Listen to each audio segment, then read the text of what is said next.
తర్వాత ఇంకొక విషయం చెప్పాలి.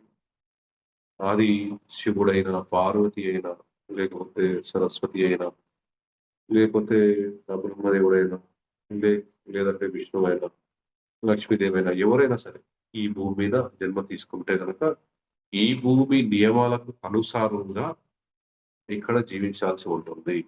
ఈ భూమి మీద మాయ అనేది ఉంది.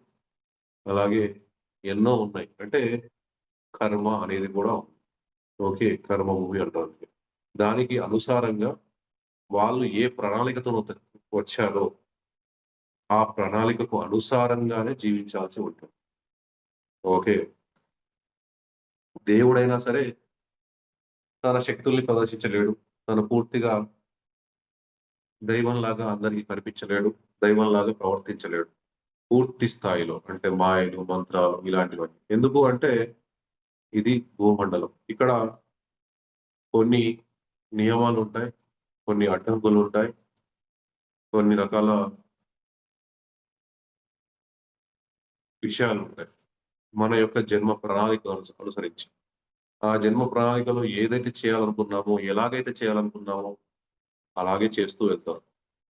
అది ఎవరైనా సరే. మామూలు వ్యక్తి అయినా, భగవంతుడైనా ఎవరైనా సరే.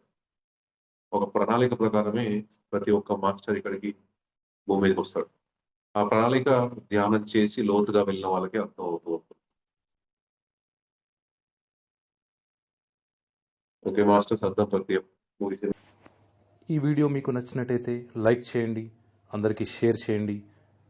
మరిన్ని వీడియోస్ కోసం ఈ ఛానల్ని సబ్స్క్రైబ్ చేసుకోండి. మరిన్ని అప్డేట్స్ కోసం బెల్ ఐకాన్ పై నొక్కండి.